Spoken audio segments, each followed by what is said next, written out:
ननद फूल झार मोके गेंदा से मारे, ननद फूल झार मोके गेंदा से मारे। ऊ गेंदा गिरे हलवैया दो कनिया, ऊ गेंदा गिरे हलवैया दो कनिया। हलवैया गुंडा बाज मोके लड्डू देखावे, हलवैया गुंडा बाज मोके लड्डू देखावे।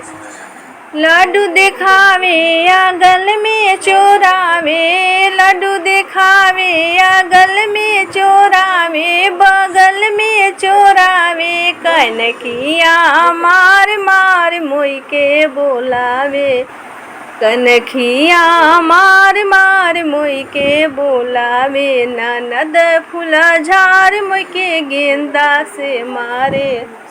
ऊ गेंदा गिरे सोनरवा दो कनिया, ऊ गेंदा गिरे सोनरवा दो कनिया।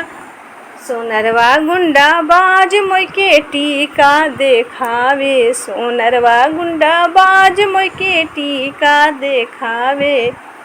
टीका देखावे या गल में चोरावे, बगल में चोरावे। कनखिया मार मार मोई के बोलावे, कनखिया मार मार मोई के बोलावे। ननद फूल झार मोई के गेंदा से मारे।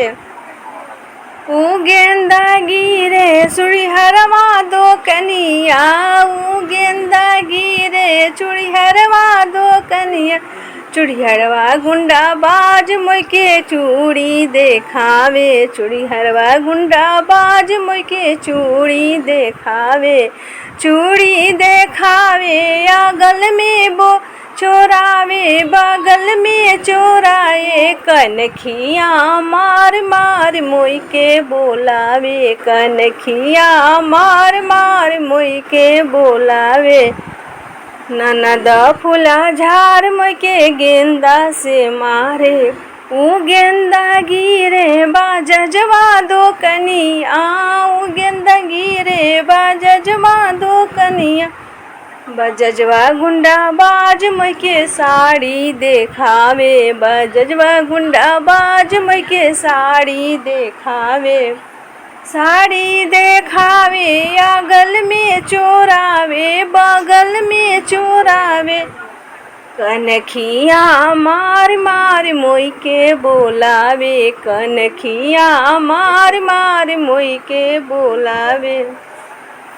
ननद फूल झार मोई के गेंदा से मारे। ऊ गेंदा गिरे सिंदूरा हवा दो कनिया, ऊ गेंदा गिरे सिंदूरा हवा दो कनिया। सिंदूरहवा गुंडा बाज मोई के सिंदूर देखावे, सिंदूरहवा गुंडा बाज मोई के बिंदी देखावे। सिंदूर दिखावे या गल में चोरावे, बगल में चोरावे। कनखिया मार मार मोई के बोलावे, कनखिया मार मार मोई के बोलावे। ननद फूल झार मोई के गेंदा से मारे, ननद फूल झार मोई के गेंदा से मारे।